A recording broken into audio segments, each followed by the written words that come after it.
March 19, 2011, France and the UK launched NATO's air campaign against Gaddafi in Libya. The plan was for Europe to lead the mission, to prove its military strength, to prove it no longer needed America. Less than 2 weeks into the bombing, it fell apart. French and British stockpiles of precision-guided munitions started running out. European commanders were on the phone with Washington, practically begging for ammunition to finish a war that was about to collapse in less than a month after it started. And even though European jets flew the missions, more than 80% of air-to-air refueling came from America, along with most high-end intelligence and targeting. Pilots waited for coordinates from American command centers to strike targets just minutes from their own coastlines. And it gets more embarrassing. NATO countries had to rent giant Antonov cargo planes from Russian and Ukrainian companies because Europe didn't have enough strategic airlift of its own. That was over 15 years ago, and you'd think that kind of humiliation would have been a wake-up call. But instead of getting stronger, Europe has gotten weaker. Its ammunition ran out in 3 months supporting Ukraine. Not only that, a month ago, Trump threatened to seize Greenland and slap tariffs on Europe, and was met with silence. So here's the question I keep coming back to. How did a continent that controlled 84% of the world's landmass just 100 years ago end up here? To answer that, we first need to understand what real power actually looks like. Because on paper, Europe looks like a superpower. $19 trillion GDP, 450 million people, $2.8 trillion in exports, 2.2 million active soldiers, 3,500 combat aircraft, and 490 nuclear warheads. By every measurable indicator, Europe should be a superpower. But here's the thing. Real power isn't GDP. It isn't tank counts. Real power is the ability to say no and act alone, without waiting for permission or fearing the consequences. And that's exactly where Europe falls apart. Europe's dependence on the United States isn't an accident. It was built over decades, layer by layer, through 3 compounding failures that shaped the continent we see today. The first failure lies in its structural military weaknesses. With Europe's massive wealth and enormous military headcount, this might sound strange, but the numbers don't lie. The United States provides 90% of NATO's intelligence, surveillance, and reconnaissance capabilities. That includes satellites, AWACS, early warning aircraft, and drones. Europe provides almost none of it. For strategic transport and logistics, Europe relies on American C-17 and C-5 aircraft, which represent 85% of the alliance's heavy airlift capacity. Around 80% of in-flight refueling tankers in NATO are American. And then there's the ammunition problem, which ran out in under a month in Libya and in about 3 months in Ukraine. But the most dangerous dependency isn't equipment, it's command. In 1951, American General Eisenhower became Supreme Allied Commander Europe. And since that day, every single person to sit in that chair, all 20 of them, has been American. 20 commanders, 0 Europeans. This is why Europe couldn't find the courage to push back against Trump's provocations. Because if America walks out of NATO, the alliance doesn't just weaken, it collapses entirely. Then there's energy. Today, energy independence is the foundation of any great power. If a single decision from a single country can turn off your lights and freeze your factories overnight, you're not a superpower, you're a hostage. And Europe has been an expert at playing the hostage role. Look at this chart that shows European gas imports before and after the Russia-Ukraine war. In 2021, Russia was supplying 40% of Europe's gas. It was cheap and practical, but depending on a country that wasn't even considered an ally was never a good idea. And that's exactly what happened when the war started, and the relations with Russia collapsed. Europe lost 40% of its gas supply overnight. Energy prices exploded. Factories shut down. In a matter of weeks, Europe scrambled for an alternative, and it found one, as you can see in the chart.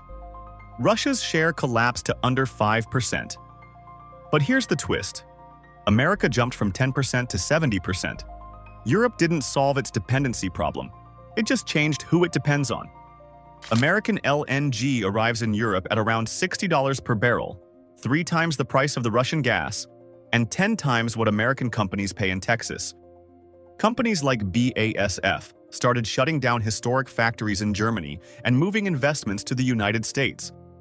This is exactly why energy independence matters, and why Germany's decision to shut down perfectly functioning nuclear reactors under Angela Merkel in 2011, replacing clean, cheap nuclear power with Russian gas in the name of green transition, is now considered one of the most catastrophic policy mistakes in modern European history. A lot of European countries refuse to follow, like France. Today, it has 56 nuclear reactors. Its electricity is among the cheapest in Europe, its factories are more competitive, and its energy dependency is far lower. And this division, this inability to agree, is exactly what brings us to the biggest reason Europe is weak today. In a crisis, the speed of decisions is everything. But in Europe, every decision requires unanimous approval from 27 countries. One country says no, and the decision is dead. Sweden and Finland's NATO applications took 2 full years to process, because Turkey and Hungary used their vetoes as leverage for their own political agendas. And here's the crazy one. While Russian artillery was leveling Ukrainian villages one by one, Europe was fighting a different kind of war, inside meeting rooms in Brussels. For 6 months in 2024, a €50 billion aid package for Ukraine sat completely frozen, blocked by a single Hungarian veto, used deliberately as a bargaining chip to unlock billions in frozen EU funds over corruption charges. And to be fair, with 27 countries, each with its own geography, its own threats, its own history, some disagreement is inevitable. Poland and the Baltic states live in constant fear of Russia. They spend heavily on defense and see America as the only real deterrent on their borders. France and Germany push for strategic autonomy from America. But their military spending is still insufficient, and their political courage is even more so. Meanwhile, Italy and Spain are drowning in debt and migration crises. Military spending is the last thing on their agenda. 3 completely different Europes, one union. These 3 failures, military dependency, energy vulnerability, and internal paralysis, explain everything wrong with Europe today. But Europe wasn't always this weak. And to understand what happened, we need to go back to 1914. At that time, Europe controlled nearly 84% of the world's landmass. London, Paris, and Berlin weren't regional capitals. They were global command centers.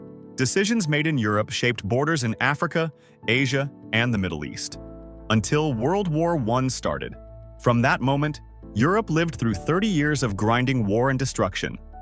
Until May 8, 1945, Germany signed the surrender agreement in Berlin, and World War II officially ended. 60 million dead, most of them are young Europeans. Cities like London, Berlin, and Warsaw reduced to rubble and silence. No armies, no factories, nothing. America came out of the war as the world's dominant economy, representing 50% of global GDP in 1945. On the other side, the Soviet Union was occupying Eastern Europe, Poland, Czechoslovakia, Hungary, and communism was knocking on the doors of Turkey and Greece. Europe was shattered and incapable of holding back the red tide. So America stepped in. With what became known as the Marshall Plan in 1947, America pumped nearly $13 billion, over $150 billion in today's money, into 16 European countries over 4 years. But this wasn't charity. It came with conditions. Open European markets to American goods, tie the European currencies to the dollar, and align economic policies with the liberal capitalist system led by Washington. Because of that, the center of the global financial gravity shifted permanently to the United States. The dollar became the world's reserve currency, and Western Europe became increasingly dependent on American financing, technology, and security. And even though the European industrial output rose 35% in 4 years, and the communist threat was pushed back, but Europe was no longer drawing its own map. It had become part of a Western bloc, wired into the American economic system. America didn't stop at economic reconstruction. It moved quickly to lock in military dominance. In 1949, NATO was founded, a military alliance that started with 12 countries under direct American leadership. And just like that, Europe's security became tied to the Pentagon and American military power. Europe had no real alternative, except the umbrella, or face the Soviet threat alone.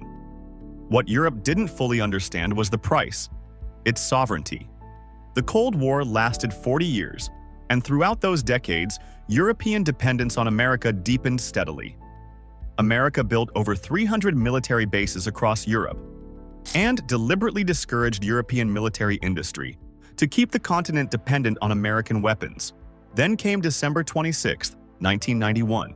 The Soviet Union collapsed, and Europe decided the age of war was over. Defense spending in Europe dropped below 1.3% of GDP from 1991 to 2020. Defense budgets were redirected to welfare programs, healthcare, and education, making them nearly free. Europe entered an era of prosperity and comfort.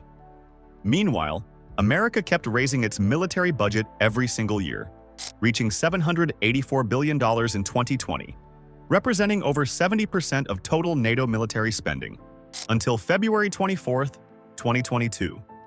Putin announced the invasion of Ukraine, and Europe finally understood the scale of the trap it had walked into. The war exposed the reality of modern Europe. Ammunition ran out in 3 months. The inability to make fast decisions to support Ukraine, paralyzed by bureaucracy and internal division, and the total dependence on advanced American military equipment and aid. Without American support, Ukraine probably would have fallen in months.